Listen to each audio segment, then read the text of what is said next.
Boldly going where no science show has gone before. The Naked Scientists. Hello, welcome to this week's Naked Scientists with Kat Arney. Hello, Kat. Hello. With Dave Ansell. Hi, Dave. Hi, Chris. And also with me, Chris Smith. Now, coming up, how storms can trigger earthquakes. Indeed, scientists in Taiwan have shown how typhoons can make the Earth move.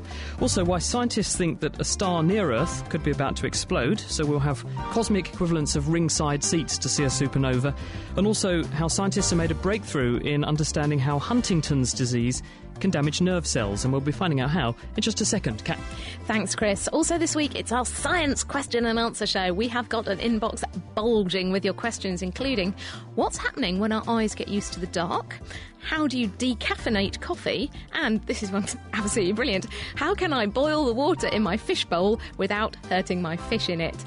And remember, we're always looking for quality science questions here at The Naked Scientist, so please do send them in to chris@thenakedscientist.com. Dave. Thanks, Kat. And if you're feeling experimental in this week's Kitchen Science, I've got a challenge for you. I'll be showing you a cunning trick with some spaghetti. It's really simple. You don't even need to cook it or eat it. All you need is a single piece of spaghetti, and I'll tell you what to do with it shortly. Thank you very much, David. It's not painful, I promise you.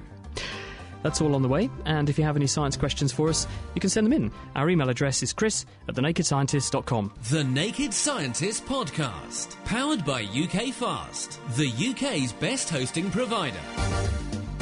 On the web at ukfast.net. This week, scientists have made an interesting discovery that they think that typhoons, these are big storms, could trigger earthquakes. There's a paper in Nature this week. This is Chi-Ching Liu and two researchers in the US, Alan Lind and Selwyn Sachs. And they've been working in Taiwan because Chi-Ching Liu is at the Academia Sinica in Taiwan. And Taiwan is an extraordinary place when it comes to geology because the Philippines plate is marching into the Eurasian plate, and the two are coming together at 8 centimetres a year. So if you imagine if you had your house on that, you'd potentially be seeing your garden disappear at the rate of 8 centimetres a year. So it's really quite dramatic.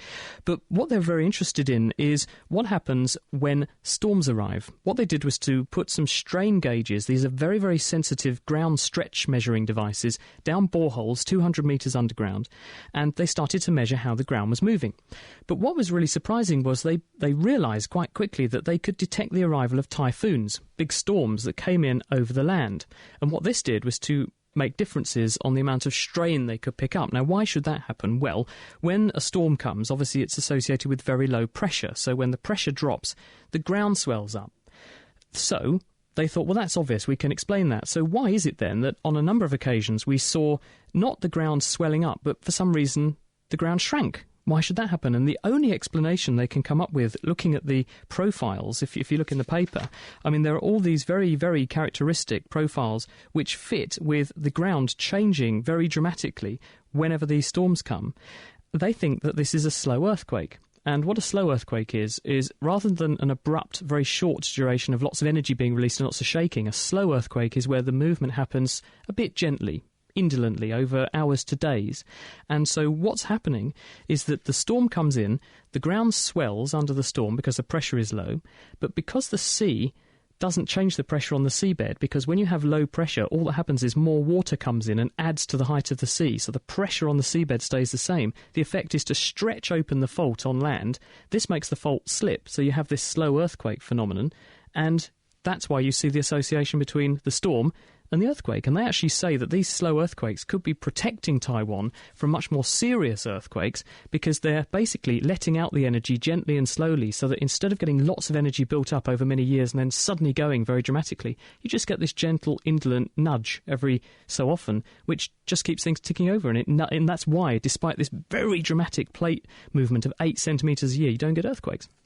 It seems crazy that something like a weather system can actually affect tectonic plates. Are there any other examples where that's happening, or is this the first time that they've found that the weather can affect plate tectonics? This is why it's a paper in Nature this week, because no one had realised that actually you can trigger this species of earthquake, this type of tectonic activity, by the weather. So, yes, but you have to remember these storms are moving massive amounts of air, weighing huge amounts in terms of the amount of pressure they're applying to the ground or not applying when the storm comes in. So I'm not altogether surprised. It's just that we hadn't really spotted it before. Very elegant. And it's not actually creating the earthquake, it's just triggering. It's something which would have happened anyway, just not necessarily on that day. Basically, the fault is primed to go, and it's the straw that's breaking the camel's back, yep. OK, now, Betelgeuse, as well as being a classic film, is one of the brightest stars in the sky. It's Orion's right shoulder, and it's one of the largest stars we know of.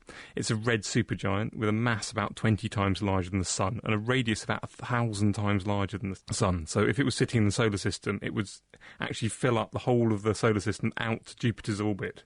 Now, this week, Charles Towns from Berkeley in California has announced something quite interesting. The radius has shrunk by about 15% over 15 years. And it seems that this contraction is actually getting faster. Now, this might seem a bit... So you mean the star is actually shrinking? The star is shrinking. The outer layers of the star are shrinking. But would it normally do the opposite then? Would you expect as a star ages for it to swell up or at least stay roughly the same? Well, this kind of star is actually quite interesting. It's an incredibly fast-burning star. It's only about 8 or 9 million years old, and it's already in the final stages of its life. The Sun, for example, is about 5 billion years old. And basically, it's so big, it's about 20 times heavier than the Sun, that it's compressed all the gas in it really, really high pressures, and the higher the pressure and the higher the temperature, the faster it reacts. So it's already burnt all of its hydrogen.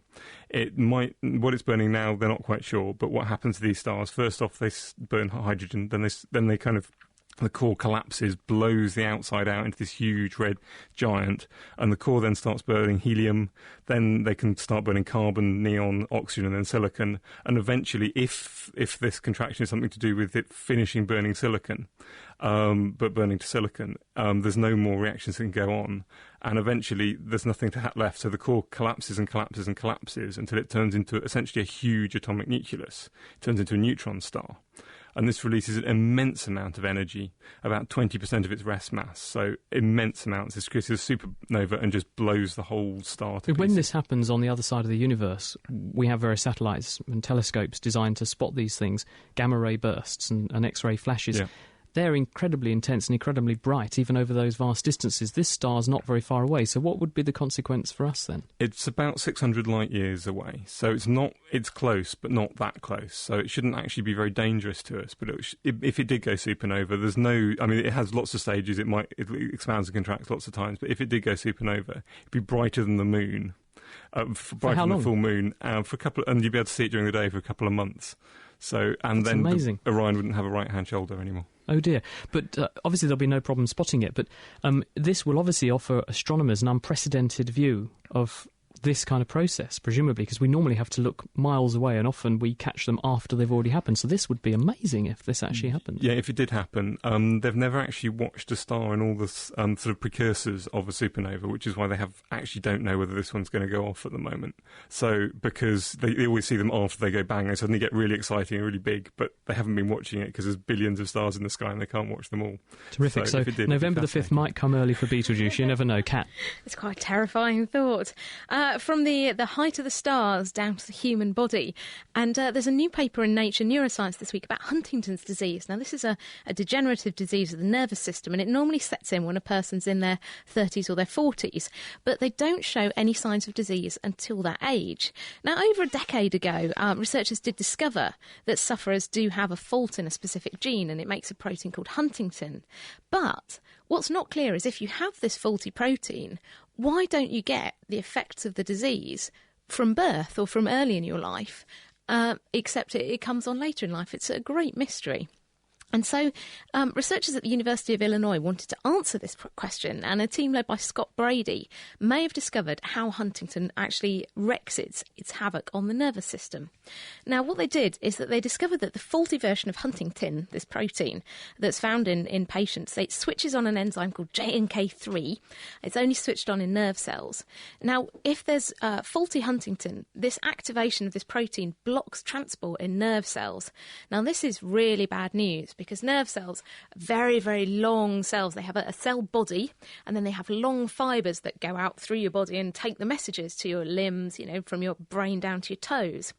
And the faulty protein essentially stops nerve cells from shuttling proteins down these long nerve fibres, which obviously spells pretty bad news for nerve function. So that it causes eventually the lack of function in the nerves, causes the cells to die off and leads to Huntington's disease. So given that they've found that, I mean, the big question that everyone's going to be asking is, OK, so you've identified one mechanism. For the people who carry that gene and are therefore potentially destined to get Huntington's disease, what can we do about it? Well, it's a really interesting one. And for a start, it explains why the symptoms of Huntington's only come on later in life, because I think that basically when you're younger, your nerves can kind of cope with being a bit broken with this transport mechanism not working properly. But as you get older and your nerves sort of get a bit old and knackered, really, the fact that they have this fault in transport means that you start to get these symptoms and nerves dying off. And once they start dying off and they start having this lack of transport, they're much more likely to die off.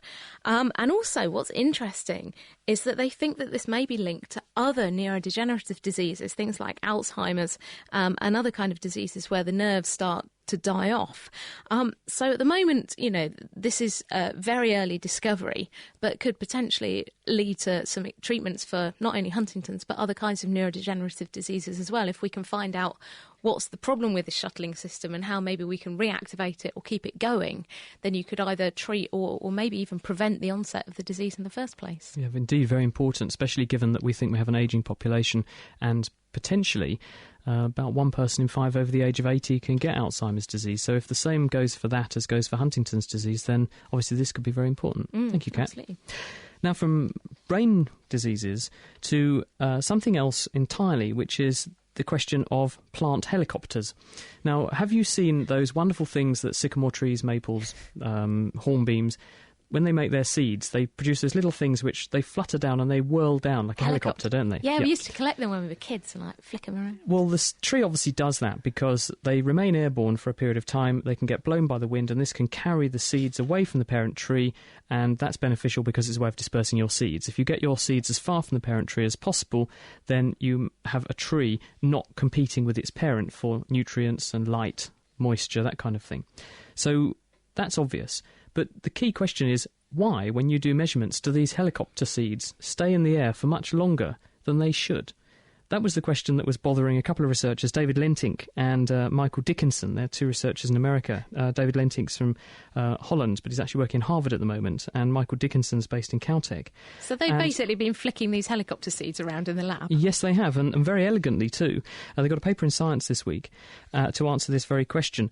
They actually started by making a model of these seeds, because the best way to do science is to make a complicated structure into something simple where you can control the parameters. You make a model of it where you eliminate all the variables and just focus on what you think's going on, and you identify, therefore, what's going on. So they made a sort of robot, well, they had a robot which was used to study how insect wings fly. So they thought, let's modify this and let's turn this into a model of these helicopter seeds to see how they work. And they've actually got the robot working, and it solved the problem for them. And Michael Dickinson explained to me a little bit about it earlier this week. So what we did is reconfigure this robotic insect that we have here at Caltech called RoboFly. So RoboFly is a large-scaled insect that flaps its wings back and forth in a giant vat of mineral oil. And what we did was reconfigure this robot so that the wings twirled around through the oil just as a maple seed does as it twirls to the ground. And we could measure the forces created by this model seed, as well as visualize the movement of fluid created by the moving seed. And what they basically found when they did this was that the flow of air, in this case they visualised that by using oil to study where the oil went, but that means the same for air, was exactly the same in these seeds as the way in which insects fly. One of the secrets of insect flight is that as the insect sweeps its wing back and forth, it does it at what an aerodynamicist would say a very high angle of attack. And as it sweeps through the air, it actually creates a little tornado-like sort of swirling vortex along the front edge of the wing, or the leading edge of the wing. But it's basically, imagine a tornado that's sort of fallen on its side. And it's the low pressure that's created by that swirling vortex that is able to allow the insect to create the forces that it needs to stay in the air. So basically, these trees are doing exactly the same as an insect's wing. They create these little miniature tornadoes. If you look at the paper here, can you see this beautiful whirlwind effect on the side of the wing. This is actually done in a wind tunnel, so they also did some experiments with real seeds and a wind tunnel to demonstrate the effect. And basically, this is a beautiful example of convergent evolution. The insect has arrived via evolution at a way to make this happen by making these low-pressure areas on the side of its wing, and so have the trees. Isn't that incredible? So thank you very much to David Lentink and Michael Dickinson, who explained that to me this week. Dave? Very neat. Now, if you're an archaeologist and you look at a site, what's the first thing you want to know about it? Well, basically how old it is, presumably. Yeah, like after that, is it going to be worth millions? Possibly in the back of your mind is how old it is. Now, there's various ways of doing that so far. One of the biggest ones they use is carbon-14 dating. Problem is that only works if you've got some carbon, something organic in the material you're trying to date. And organic things get eaten by bugs, they disappear. So you don't always find it. So there's lots and lots of archaeological sites which are very, very difficult to date. Now, one of the most common things you do find on archaeological sites is pottery. It's dirt cheap. You can't recycle it. It's essentially disposable. It's been disposable for tens of thousands of years. People smash it. They just throw it in a pit. So if you've got some way of dating pottery, that would be ideal for archaeologists. Now, archaeologists, no one's been able to do that so far, but Moira Wilson and colleagues may have come up with a solution. When you make pottery, you fire it. You heat the clay up to a temperature between 1,000 and 1,400 degrees Celsius, which sinters it, causing the particles of the clay to stick together. And crucially, it drives the water out of some of those minerals which make up the clay. As soon as the clay cools down, a very slow reaction between these minerals and water starts. Now, it's easy to measure the amount of water in a pot. Just dry out the pot normally to get rid of the water amongst the grains, and then cook it at about 600 degrees centigrade for a few hours, and you measure the difference in weight. Different pottery takes up water at different rates, but the rate at which it starts taking up water for a couple of days after you've just dried it out predicts how it would have taken up water for the next couple of hundred years very accurately. And crucially, as Moira told us, the reaction is sustained by an incredibly small quantity of water. So there's actually sufficient moisture in the atmosphere to keep the reaction going. So it doesn't actually matter whether your brick is sitting on the table or it's sitting at the bottom of a lake. As long as there's enough water there to sustain the reaction, any excess water, for example, if the material is saturated, doesn't contribute to the reaction, it just sits there doing nothing. In fact, the only thing which does affect this rate of uptake of water seems to be the temperature, which is going to be reasonably constant over, say, southern Britain or somewhere. So you can calibrate against that by getting a load of pots you know the age of, and you can make remarkably accurate predictions. So this is a much better way of doing things, potentially, than carbon dating, which has a number of problems associated with it. This is actually very, very easy. It seems to work. They've dated various bricks. They've dated Roman brick, which is 2,000 years old, some King Charles sort of era. They did have one problem with medieval brick from Canterbury, which they kept dating at 60 years old, and it really confused them. So they worked out that there'd been a fire during the Second World War, which had refired the pot, or the brick. And reset the timeline. Reset the time clock. But of course, that's always going to be potentially a problem, I suppose, isn't it? With any system like this. Brilliant. Ingenious, though. Thank you, Dave, for that. Now, also this week, scientists have come up with a reason for you to tear up that periodic table which is sitting on the wall of your classroom or perhaps in your chemistry laboratory and replace it with a new one. And that's because we've got a new element to add to it. And here to tell us about that new element is someone who occasionally contributes to The Naked Scientists. She's also a BBC science reporter, and that's Victoria Gill. So, why have we got this new element, Victoria? Well, this is element 112, or ununbium, called that because its atomic mass, the mass of its nucleus, is 112. And it was discovered by Professor Sigurd Hoffmann in 1996, actually. But it was such a sort of tricky experiment to replicate that it's taken all of this time for the International Union of Pure and Applied Chemistry, which is the official maker and formulator of our ubiquitous and wonderful periodic table, to recognise it and credit Hoffmann and his team at the Centre for Heavy Ion Research in Darmstadt in Germany with its discovery. How did they actually make the new element, Victoria? So they're using a particle accelerator, and they're essentially firing a beam of ions at a target and fusing two nuclei together. This is a very tricky thing to do when you get to the very heavy elements of the periodic table, because these fusion reactions require a lot of energy. And to create element 112, or ununbium as it's temporarily been known, they fired a beam of charged zinc atoms, or zinc ions, at lead atoms in the hope that some of them would fuse together and form a new element, and so they did. And what's very tricky about this is that these elements are very unstable. As soon as they form, they actually just start to fall apart. The nuclei start to just emit energy. But that's quite useful because you can detect the energy that they're emitting and use that to estimate the size of the nucleus, so you can tell that you have a new element. But these fusion reactions don't happen very often. You have to fire this beam at these lead atoms for a very long time, and you only get a few successful fusion reactions. In 1996, they only created or saw one atom of element 112. But other teams have had to replicate those experiments in order that IUPAC, the society that draws up our periodic table, can recognise that discovery and say, yes, this is officially a new element and we will add it to your periodic table. So that's hardly a massive amount of money in the bank in terms of there's 4 atoms in the last 12 years. But where on the periodic table would we put this? If we were to add the square today, where would we be adding this? Well, it's a metal. It would go underneath Mercury on the periodic table. That's where its square would be. And in actual fact, because it's been around for so long, because we've known about it for so long, other teams have done some experiments on it to find that its properties are very similar to that group, and it fits quite nicely into that group. Given that it hangs around for such a short space of time, I mean, looking at the half-lives of some of the isotopes of element number 112, we're talking less than half a minute. Why is this useful?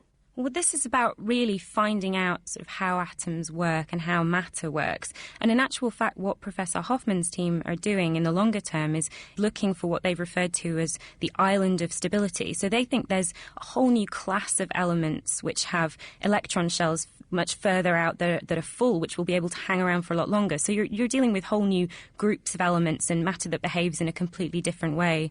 And given, as you say, that they think there might be the prospects of getting very big elements built the same way, but way beyond the size of this one, could this therefore be used as something like a stepping stone? So you could build some of this and then very quickly add some more to it to get you into the realms of those very big atoms that might have all these exciting properties. That's right, because if, as we're seeing, atoms behave and are built in the way that we would expect, and these fusion reactions are working in the way that we would expect, then we can sort of incrementally build these experiments to carry out new fusion reactions and build atoms in exactly the same way. We just need bigger particle accelerators, better equipment, and we can get there in the end. It's all just sort of stepping stones, as you say. Thank you very much, Victoria. That's Victoria Gill. She was explaining how the International Union of Pure and Applied Chemistry, also known as IUPAC for short, have confirmed the existence this week of a brand new element. It was actually developed in the 1990s, of course, but had to be proved to exist. And they've given it the exciting name of ununbium temporarily. That's un, and bi in Latin, ununbium.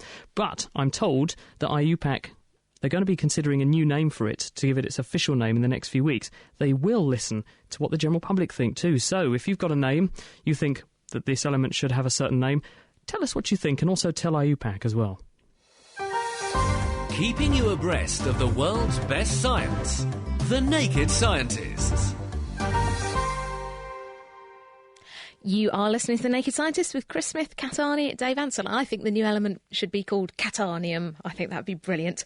Anyway, after the country, Qatar. Why is that? Yeah, well, it's a nice country. I'm just joking. Nice place. Mike Butcher is in Galston. Hello, Mike. Welcome to The Naked Scientist. Well, thank you. I'm in Galston. Galston. Sorry, I meant that. That's what I meant. Anyway, welcome to The Naked Scientist. How can we help you? Thank you. Well, I have a question for you. When the plug is taken out of a sink full of water, the water goes down the plug hole, and the vortex is in an anti-clockwise direction. I emailed a friend of mine in Australia and asked him to check, and he tells me that the vortex goes in a clockwise direction. Can you explain why? Okay, this is an effect which theoretically would work in certain circumstances. It definitely works with big weather systems, so low-pressure areas. Essentially, if you've got a low-pressure area, or anything which is sucking liquid in from a long way away, the stuff which is to the north, because the Earth has a smaller radius out there, is going around the Earth once a day, but it's not going very fast, so it's not moving very fast. But the stuff near the equator, the Earth's radius, you're further away from the axis of the Earth, so the distance you travel every day is further, so it's travelling faster. If you then suck this stuff in towards the central point, the stuff which is going faster will overtake the stuff from the south, will overtake the stuff from the north, and it'll sort of start to spin round into the centre. And so it spins. Now, this is an effect which does happen. Cyclones go anti-clockwise in the northern hemisphere and clockwise in the southern hemisphere. But when you start talking about basins and emptying basins and sinks. The problem is that this effect is there, but it's absolutely microscopic. It's tiny. People have measured it, though, haven't they? People have measured it, yes. Some Americans did basically make a huge bath, several metres across. They put a little bit of water in it. They left it to sit for a fortnight, and then they pulled the plug out in a very controlled manner. And then, if you do that, it does always go down anti-clockwise in the northern hemisphere. The problem is, in a normal sink, it's much more affected by which tap you use to turn it on, how you moved your hands in it within hours before you left it to pull the plug out, and exactly how you pull the plug out. And so we did this experiment on Naked Scientist a while ago, and we found it was essentially random in both northern and southern hemispheres. You mentioned about sort of cyclones going different ways. What happens if a cyclone moves across the equator? Does it suddenly stop and start going the other way? They generally they'll sort of slow down, and I don't think they normally do. I've never seen any pictures of them doing it. It wouldn't be energetically favourable, probably, for it to do that. It just wouldn't do it. It'd probably grind not. to a halt. Yeah. Crazy. I hope that answers your question for you anyway, Mike. But it's a great question, very important. And the references from memory for people doing that bathtub water spinning experiment, I think they were published in Nature in the 1950s. I can't remember the dates, but it was definitely Shapiro et al. Who did it in America, and Trefethen et al. Who did it in Sydney, Australia. So they showed the effects were converse in the two different hemispheres. But fantastic. Thank you very much. Great question. Stephen's actually in New Jersey. Hello, Stephen. What would you like to talk about? I'd like to ask you a question about drinking. If you're drinking a milkshake or any other drink with a straw, when you finish, you can use your lungs to suck up all the last bits through the straw. It doesn't matter how hard you suck. Why don't we choke? OK, I have done extensive research into this question myself last night with some rum-based cocktails. So this is... Does it have to be rum, or can it be anything? Anything would work, yes. But I like margaritas, but you can't really drink them through a straw. And I will be publishing my results in the Journal of Inebriology very soon. But basically, the reason is that when you're drinking a drink that's a full drink, you create a vacuum in your mouth. And that's basically what forces the liquid up the straw, is you're not really kind of sucking it up. You're actually dropping the pressure in your mouth, and that causes the liquid to go up the straw. What happens when you get right down to the bottom of your drink is that there's really very little liquid there. So for a start, there's not really a lot of liquid that's going to go up into your lungs, even if it was to get there. The other thing is that fluid is a lot heavier than air, and when you actually do the motion of sucking something up from the bottom of your cocktail glass or your milkshake, you kind of form a little barrier at the back of your throat with like your soft palate and things like that. So the dregs of fluid come up the straw, they get into your mouth, they kind of go flop into your mouth, while the air How did it go again? Just checking. That's the scientific term, I think you'll find. They sort of go flare into your mouth. They don't really make it to the back of your throat to go down your lungs. But if you are a clumsy or over-enthusiastic drinker, it is actually possible to inhale fluid into your lungs up a straw. But most of us have kind of learnt how to drink, so we don't do it. Fantastic. Can I just ask you, Stephen, you don't sound, don't take this the wrong way, as a native of New Jersey. No, I'm pleased to say. I'm from England. Oh, you just upset half of our audience. I'm just joking. So what are you doing in New Jersey? I work in drug development and manufacture, and my job was closed down in England, and an opportunity came up in the United States within my same company, so I relocated in 2003. And took the Naked Scientist with you, via the internet, presumably? Yeah, the radio over here is rubbish, so I've been listening to a lot of podcasts. Fantastic. Well, it's great to have your company, and thanks for a good question too. Are you going to comfortably quaff your cocktail from now on, safe in the knowledge you won't be inhaling any of it? I'll have to try a few more, yes. Brilliant. Thank you very much for having us. Thank you. It's The Naked Scientists with Chris, Dave and with Kat. It's our science Q&A show. We're answering your science questions for you. If you have any science questions for us, email chris@thenakedscientist.com. Dave? I've also got a question here for you, Chris, from Niraja Raghavan, who says, how can I boil water without killing the fish inside it? I love that question. What is he doing? So basically he's got a fish bowl. He's got a live fish swimming in a fish bowl, and he wants to boil the water without harming the fish. Well, thinking about it, I mean, what do we know about the boiling point of water? You can make water boil by raising the temperature. That gives the water molecules more energy so they can escape from the body of water against the force being applied to the water surface by atmospheric pressure. You can also make water boil at the same temperature by reducing the pressure above the water. So I suppose if you put the fish bowl into a very large space that he could evacuate very abruptly. So in other words, take all of the air out. So the fishbowl was sitting in a vacuum. The water would boil without getting hot and therefore wouldn't harm the fish through heat. The problem is that all the dissolved gases would presumably also boil out instantly, so the fish would asphyxiate very quickly unless you did it transiently, just quickly made it boil and then stopped again, just as a party trick to prove that this was possible.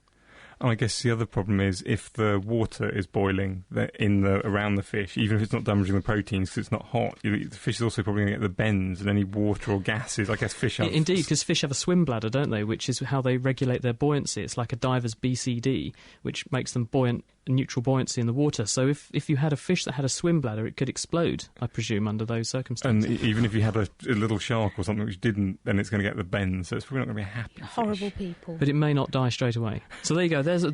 There is the solution to your problem. And Chris, I've got a question here for you from Rowan Jennian, who wants to know why your eyes take so long to adjust to the dark, and also why her dog seems to be able to run out in what seems like pitch black to her and just without any trouble start charging around the place if it was daylight. Well, two important questions there. First of all, getting used to the dark. Well, I have to thank John Gamble for this, who is an ophthalmologist over in America, and he sent me some ideas. One of the most important points with eyes getting used to the dark is actually how your eyes see in the first place, which is that when you're looking at something, there are beams or rays of light of certain wavelengths or colours coming into your eye, and they interact with a photopigment, a chemical which is sensitive to certain wavelengths, which is in your retina. When the light waves hit that pigment, they cause the pigment to change its configuration. It is so-called bleached, and when it changes its configuration, it then signals the cell to change its behaviour. So that's basically how the retina turns light waves into brain waves. It's turning the information into pulses of nerve activity the brain can understand. But for a period of time, when that pigment has been bleached, it can't respond to light again until it's regenerated, until its shape goes back to its original starting conformation. So when you go from a very light area, where on average many of your pigment molecules in your retina will be being bleached out at any given time, and then you go into the dark, many of those bleached pigment molecules will slowly turn back into unbleached pigment molecules. They're sensitive again. So in other words, the longer you spend in the dark, the more pigment molecules become sensitive, and therefore the more sensitive your eyes become. That's the first point. The second one is that also the retina is a very dynamic electrical organ. There are two different ways in which the retina responds to light. There are cone cells, which are not very sensitive to light. They need a lot of light to activate them, but they see in colour. And then there are the rod cells, which are very sensitive to light, but they can only see in black and white. And what the eye can do is at low light conditions, you can connect via electrical coupling called a gap junction some rod cells to the cone cells. And what this means is that the rod cells trigger the cones at a lower amount of light than they otherwise would need to turn them on. And so as a result, you can actually see in colour at much lower light than you would otherwise. And it takes a little while for these gap junction connections between the different classes of rods and cones to actually get activated. So there's also that process of adaptation. Now, in terms of what happens when your dog goes out into the dark, the reason dogs can see so well at night is because, in common with many animals that are nocturnally active, dogs have a structure at the back of their eye called a tapetum lucidum, which is Latin for bright carpet. And if you look at the back of a dog's eye, also sheep have this, cows have this, horses have this, the back of the eye is very, very reflective and shiny. And this means that any light that comes into the eye that misses the retina the first time can bounce off the back of the eye and back onto the retina. The benefit then is that it makes the eye much more sensitive to light, but slightly less able to pinpoint precisely where the light's coming from. So there's a small loss of acuity, which comes at the cost of increased sensitivity. So that's basically how your dog can see much better in the dark than you can. So is this tapetum lucidum the reason why if you shine a light at a dog's eyes, they light bright up so brightly? Spot on.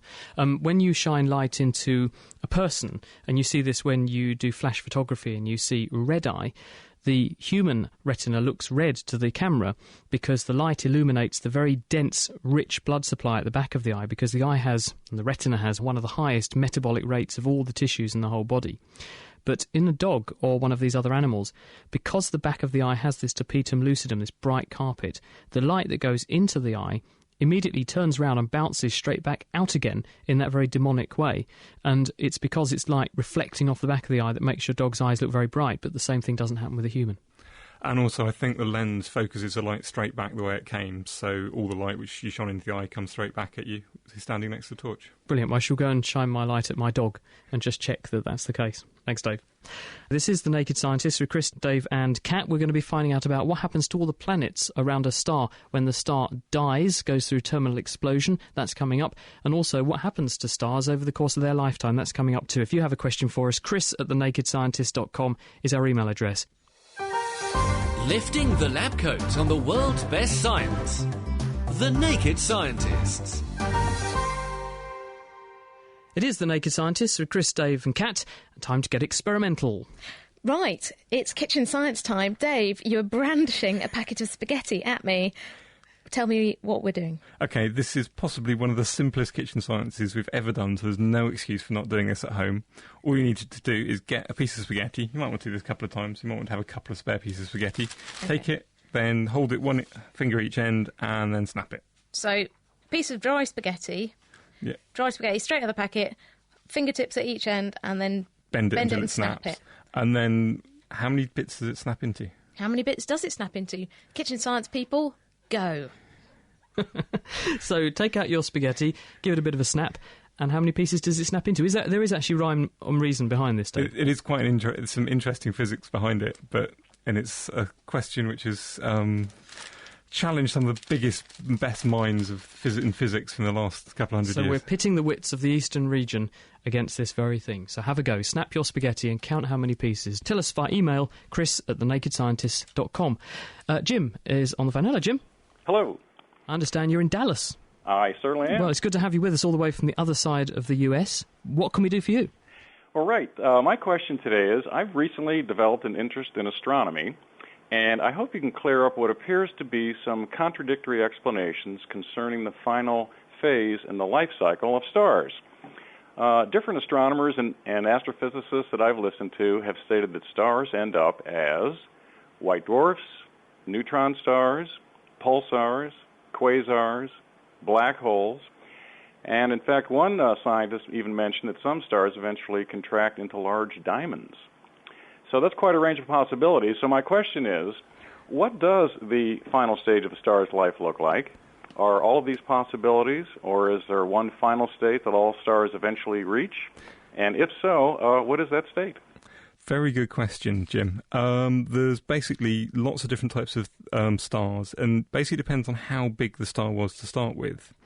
If you've got a very small, if you've got what's called a brown dwarf, that's a minute star, less than maybe 8% of the mass of the sun. It collapses, forms something a bit like a big Jupiter. It starts to warm up, but it doesn't even warm up enough to start fusion. It doesn't fuse any hydrogen. It just sits there and slowly cools down and ends up as a very cold planet. If you go slightly bigger, you get small stars, which the gas in them collapses. They heat up enough to start burning hydrogen. So the small stars, less than about half the mass of the sun.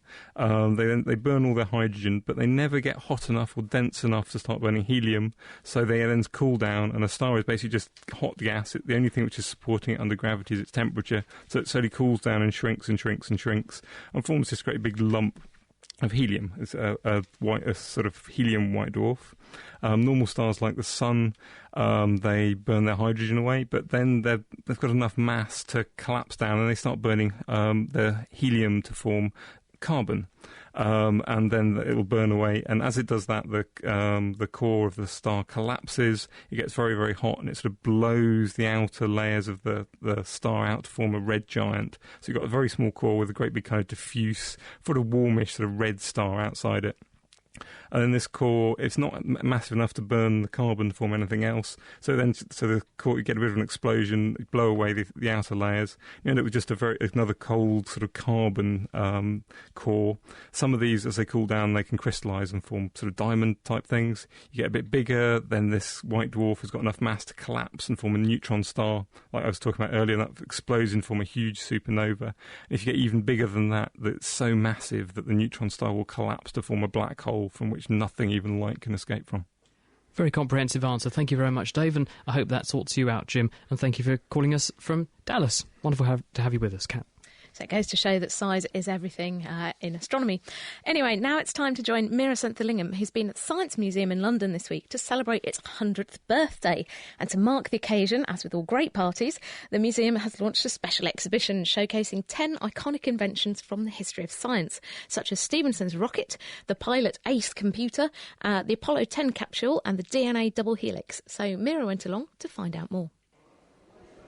2009 marks 100 years since the opening of London's Science Museum. So this week I've come down to the museum in Kensington for the launch of the centenary celebrations. Now, to mark this special anniversary, the Science Museum is launching its Centenary Journey Trail, which identifies 10 scientific icons. And in addition to this trail, there's a public vote to identify the most significant object in the history of science. Today's event was launched by the Secretary of State for Business, Enterprise and Regulatory Reform, Lord Peter Mandelson. And here's what he had to say about the importance of science and the Science Museum in society today. The road from a late-night brainwave to scientific breakthrough, then commercial success, is a long, hard and rocky road, but it does start with the thirst for knowledge and a love for innovation. And over the last 100 years, the Science Museum has helped feed and nurture that spirit for countless British innovators. It's helped explain and show the role of science in our lives in all its glory. That was Lord Peter Mandelson discussing the importance of science in society today. Now, today's centenary celebrations were also launched by the museum's director, Chris Rapley. So, Chris, tell me a bit about the origins of the Science Museum. Well, we can trace our origins right back to the 1851 Great Exhibition, which was a celebration of Victorian industrial design and production. In fact, Prince Albert, Queen Victoria's husband, was really one of the driving forces behind that. And it was hugely successful. Something like the equivalent of about 1/3 of Britain's population at the time visited that exhibition. They had 6 million visitors in 5 months. And they set up an organisation called the South Kensington Museum. So that's what we trace our origins to. And what would you say the original kind of role of the Science Museum was? OK, well, what's really important, you always find historic champions, and the historic champions at the time were the astronomer Norman Lockyer in particular, who actually established Nature magazine, which is still, the premier science magazine. And he and others saw the science collection as hugely important to both the scientific, cultural and industrial benefit of the nation. And our view, of course, is, plus ça change, it's exactly the same today. We're using those objects not just to engage people with something interesting, but hopefully to engage them with thinking about how they can change the future, because ahead of us lie great challenges. Science and technology will play an enormous role in either solving those or not, and we want everybody to play a part in that. Chris Rapley, director of the Science Museum, discussing the origins of the museum and the role it plays in inspiring science in society today. Now, two people showcasing some of the scientific icons on display here are John Liffens, the Curator of Communications, and Katie Maggs, the Curator of Medicine. So, John, which icon are you representing? As Curator of Communications, I suppose I really have to go for the Cook and Wheatstone 5-needle telegraph. This really represents the beginning of electrical communication. The world exists today on communication. For the last sort of 150 years, it's been part of what's been making the world a smaller place. It all started back in London in 1837 with a demonstration of a simple device where, with magnetic needles pointing to different letters, you could send a message over a distance. And Katie, you are here supporting the X-ray machine. So what makes this the most important icon? Well, X-rays have absolutely changed the way we visualise and understand the world and our bodies. Before the discovery of X-rays, only surgeons could really sort of understand the mess inside our bodies. It's revolutionised medical diagnosis, and also it's changed science and the way we understand materials. We wouldn't even know about other icons on the list, such as the structure of DNA, without X-ray crystallography. And also, unlike all the other icons, which have been made by adult scientists and expert engineers, this was made by a precocious 15 16-year-old and his father. Just a matter of days, they were inspired after they first heard about Röntgen's discovery and sort of when he was publishing it in 1896. I'm voting for it on behalf of all the sort of amateur scientists performing cutting-edge research at home. Katie Maggs and John Liffens, both curators here at the Science Museum. And now back to Chris Rapley. Chris, why were these items chosen above so many other inventions in the history of science? Well, of course, we went through an exercise here with our own staff saying, well, what do you think had the biggest impact on the last 100 years? So you can see why Stephenson's rocket, which completely transformed expectation of transportation around the country, both of goods and people. The Apollo 10 module, the pinnacle of human achievement in many ways. It's still marvellous that humans, managed to send small numbers round the moon and indeed onto the surface of the moon. Penicillin, how many people's lives have been changed, saved by penicillin? So there are lots of different ways of looking at this, but of course we're open to debate and discussion. If somebody listening to the programme thinks, no, they got it wrong, I think they should have chosen something else, we'd be very happy to enter that debate. You can look through the remaining icons chosen by the museum by visiting sciencemuseum.org.uk/centenary. You can vote for your favourite or even suggest something you think they've missed.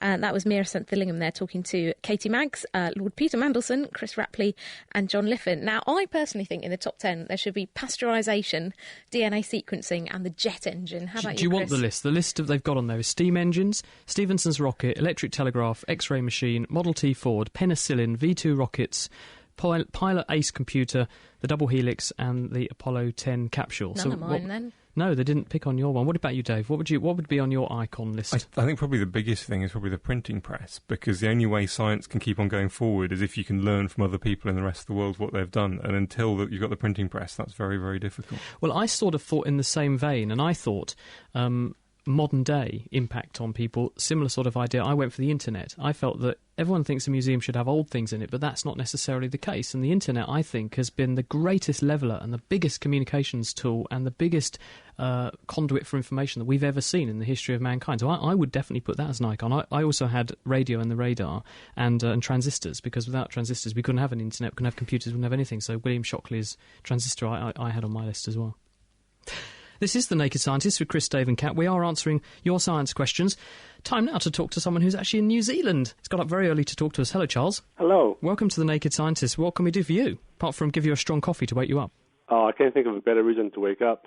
My question is, it always seems that everything is quieter on a foggy night, and I'm wondering whether the moisture in the air has a dampening effect on sounds. It definitely does. Yeah, great question, Charles. The reason for that is that fog consists of tiny particles of water which are suspended as little blobs in the air down at ground level. And sound is a compression wave that travels through air. So when the compression wave goes through the air, it's making air molecules vibrate, and they're passing those vibrations from one to the next like a handshake. And if you put water molecules into the air, it means that the water blobs can soak up, the droplets will soak up some of the vibrations, and this will attenuate or damp down, quite literally, excuse the pun, the transmission of that sound through the air. So fog does have a sound attenuating effect, and another reason why it might is that when it's foggy, people tend to slow down too. So people don't go out as much, they don't play games as much, they don't drive as much, and as a result you might see a reduction in the overall sound. But really good question, and thank you for getting up so early to get in touch with us. Now Godfrey is in Atlanta, and he's got a similar question for us, but at the other end of the spectrum, quite literally. Hello, Godfrey. Hi, how are you? Welcome to The Naked Scientist. What would you like to talk about? I had a question about what would happen if our solar system was in intergalactic space. So, for example, instead of being in the Milky Way galaxy, it would be out there by itself, like in some place like the Boots Void. And I wanted to know, would life still have been able to evolve? Does being a part of a galaxy provide any sort of protection? Or if our solar system was just in intergalactic space, would that be more dangerous for our solar system? I think if you manage to pick up our solar system and somehow magically transport it to the middle of intergalactic space, there might be slightly higher levels of really high energy intergalactic sort of cosmic rays, because the galaxy does have a magnetic field which will shield us from very high energy cosmic rays slightly. But then again, a lot of cosmic rays are being made inside our galaxy, so it probably cancels out a bit. I think the real thing is that you can't really get a solar system out into the middle of into a big void like that. They don't get formed there because you need enough gas, a high density enough of gas to form stars, and there's just nothing out there. So the only way you could get a star out there would be something really quite violent happening.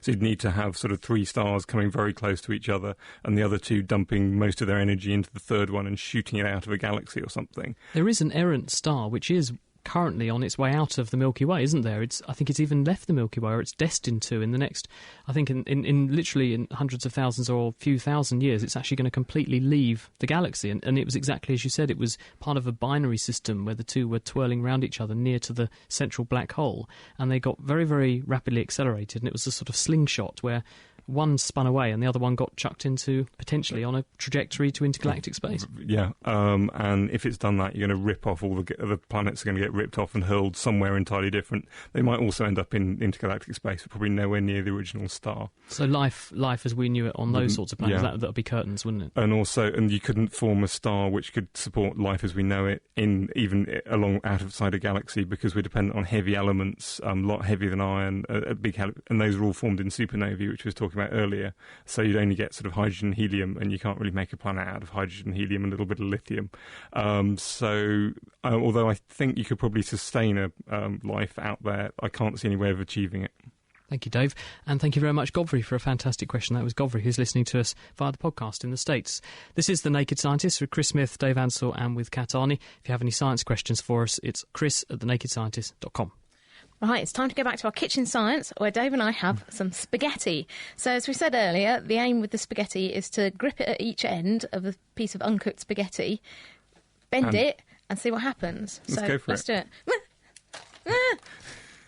A couple more. Okay. We seem to be breaking the laws of physics as we break our spaghetti. What's meant to be happening? Well, sometimes it will snap in 2, but mostly what happens is they tend to snap into more than 2. You just got one. So ones I'm snapping get into 3 or 4. Yours are going, loads. Hold the 2 ends quite firmly and Two ends quite firmly, bend. Oh, yeah, boing. Okay, so these are snapping into 4 or 5 pieces, which isn't what you'd normally expect. You'd expect it just to snap in half, wouldn't you, if you bend something like that? Yeah, this is a really interesting problem, and it's actually confused one of the greatest physicists in the 20th century, Richard Feynman.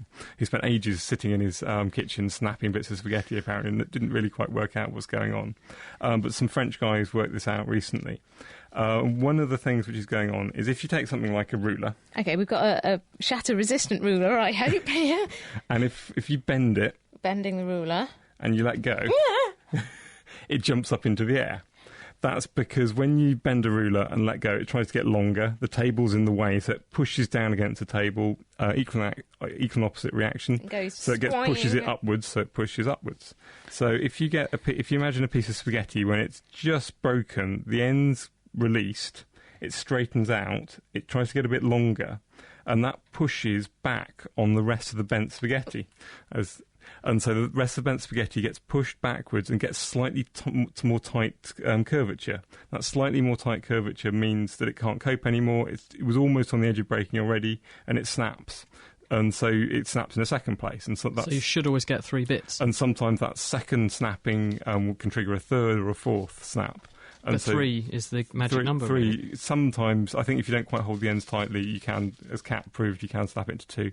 But it's very hard. Just because James in Cambridge got in touch, he's had a go, and he says he got 3 pieces consistently, although on one occasion did get 4. So that would sort of fit with what you're saying. I wonder if it depends on the quality of your spaghetti, because we're using some Sainsbury's economy spaghetti, and I wonder if you had... of course, very high quality spaghetti, and if you use other spaghettis from other supermarkets, alternative like Waitrose, from alternative Marks and Spencer's, alternative vendors. If you have a really big weakness somewhere and it snaps on that, then it's not going to be bent enough to snap in other places. But generally, it does. Well, thank you, guys, and I'm pleased that we had something that was suitably challenging for our mental capacity this week on The Naked Scientist.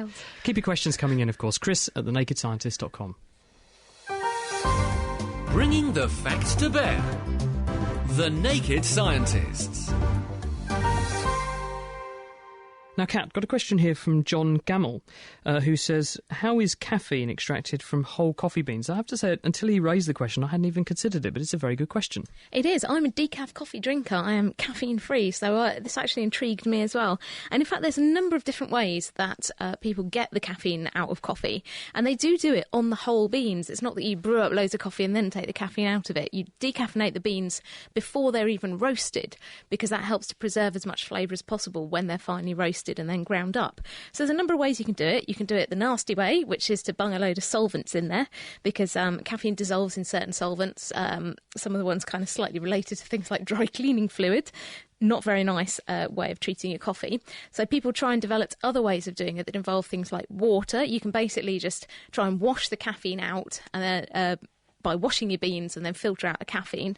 There's another really clever way that people do it, is by washing the coffee beans with a very, very strong solution of coffee. That's sort of saturated with all the coffee flavour molecules. But presumably decaf but not coffee. the caffeine. Right. So basically it's using, I guess it's osmosis, isn't it? Sort of. Diffusion. Well, it's a diffusion gradient, isn't it? Because if there's no caffeine in the solution and there's lots of caffeine in the bean, there'll be a sort of net movement into the solution. The caffeine goes out the beans into this coffee-flavoured solution, but you don't lose any of the flavour from the beans because there's already loads of these flavour molecules in the water, so they don't want to move out of the beans. And there's another way of doing it using carbon dioxide as well, high-pressure carbon dioxide, which kind of forces the caffeine out without losing the flavour. So that is apparently how they do it. Terrific, thank you, Kat. Tracy got in touch with respect to the Science Museum's icons, and she says, what about the contraceptive pill? Because that's had a huge impact in terms of effectively saving life, hasn't it? Effective contraception, so good thought there. Mark in Belfast says, hi guys, I love your show, and when I play poker and I get a good hand, I find it very hard to control my feelings. My heartbeat goes up and a vein in my neck starts to pulsate. My friend says this is really easy to pick up on. Can you tell me what's happening and why? How can I stop it? Well, the answer is, Mark, that this is your sympathetic nervous system. We have two arms to our autonomic nervous system, the thing that controls our unconscious bodily systems. We have the sympathetic nervous system, which you activate when you need to fight or when you undergo flight, you want to run away, and you have the parasympathetic nervous system when you rest and digest things. Well, when you get excited, your sympathetic nervous system turns on. This makes your pupils big, it makes your heart rate go up, your blood pressure goes up, you start sweating, you also might get slightly trembly, and as a result, you give yourself away because you're obviously getting excited. So trained people know how to slightly damp down that reflex so that they don't actually display those innermost feelings. So it's a question actually of probably self-control and training yourself not to get too excited. Now, Kat, got a very quick question. You've got about a minute to answer this, OK? This is from Peter Morris, who says, I love your show. He's actually listening in Adelaide in Australia, and he says, are humans now de-evolving? And what he means by that is if we keep giving people caesarean sections to help get babies out, does this mean that we're evolving so that women get narrower and narrower pelvises so that in the future they won't be able to have babies normally? It's an interesting one. I mean, there's no such term really as de-evolving because we're all constantly evolving. Our humans are changing in result of environmental pressures that are on us. I guess over many, many, many thousands of years, if we do carry on medicalising humans so that we don't die of conditions caused by our biology, then we might evolve to kind of get round them. For example, I'm not sure about if there is evidence that our appendixes are vanishing gradually or not. But because that's a common cause of illness. But I don't know. I don't think we've really had enough time to tell how the impact of modern medicine, which has only been around for about 100 years or so, is actually affecting our evolution. Undoubtedly there will be an effect because, of course, fewer people will die who would have died otherwise. So evolution may run more slowly. It may be that we evolve in a different way. One of the pressures has been removed, but there are new pressures. We have to compensate for the fact that we take less exercise. Actually, we eat more and a diet that perhaps is probably not as good for us. We're constantly evolving, but yeah, it'd be interesting to see how it goes. Thank you for that, Kat. Now it's time for this week's Question of the Week with Diana O'Carroll. This week, is the Earth raining outwards? Hi, this is Nigel. And I've always wondered, is the Earth leaking? Could water evaporate into space? And given enough time, could the Earth end up like Mars, a desolate wasteland with not a drop of water to be found? So what is keeping all the water in, if anything? I'm Luca Montabone, and I'm a planetary scientist at the Open University. On the Earth, water can exist in all three forms, namely as a solid, liquid, or gas. Evaporation transforms liquid water into water vapor, which can then freely move in the atmosphere as a gas. Now, atmospheric molecules, including water vapor molecules, are in perpetual motion in all directions. Without the gravitational field of the Earth, those moving away from the planet would be lost. Even with the gravitational field, in the upper, thin part of the atmosphere, a molecule moving outwards has little chance of colliding with another, and would therefore be able to escape if it has sufficient speed. The average speed of a gas, for example water vapor, depends on its temperature. The conditions of temperature at the altitude from which water molecules are able to escape indicate that the Earth can retain water vapor over geological timescales, that is, over several billion years. The retention of water vapor on our planet is also favored by the fact that it can condense, form clouds at an altitude well below the one from which water molecules can escape, and precipitate back to the ground as rain or snow. Adding to all these, we have to remember that water is also introduced in the hydrological cycle from the interior of the planet. For example, every time that a volcanic eruption occurs. So, to summarize, even if a few water molecules are continuously lost to space, the average level remains fairly constant over geological times, which is what we want. There is a little bit in the way of Earth-water escapology, but it only happens when the water molecules have enough energy to escape the Earth's gravitational pull. Even so, there's enough water being released from the Earth's crust that for a few million years we should be okay. And on our forum, Madida Scientia noted that icy comets are always adding to our watery equilibrium. Given that we have enough water, it's time to do some laundry. Hello, I'm Russell from Great Chisel, and I would like to know, why do washing powders remove stains but not dyes? What's so special about washing powder that makes it target chocolate instead of blue dye number 6? Let us know on our forum at thenakedscientist.com/forum. Alternatively, you can email us. The address is chris@thenakedscientists.com. That's Diana O'Carroll with this week's Question of the Week. She'll be back next time. But in the meantime, if you would like to catch up with more editions of Question of the Week, you can find them as a separate podcast, both on our website and on iTunes. nakedscientist.com/QOTW is the web address. And as Diana says, please do consider that question this week and send it in to us if you think you know the answer. Chris@thenakedscientists.com. Well, that's all we've got time for this week. It remains me to say a very big thank you to our production team, Diana O'Carroll, Ben Valsler and Mira Senthilingam. And next week, we're looking at the science of farming of the future, including a very clever system that will take seawater. It will generate wonderful amounts of fresh water and grow your 5-a-day fruit and vegetables for you. How does it all work? And what else has farming of the future got in store for us? Find out on next week's Naked Scientists. Have a good week, take care, and goodbye. The Naked Scientist podcast comes to you from Cambridge University and is supported by the Wellcome Trust, the EPSRC and UK FAST. For more information, look us up online at nakedscientist.com.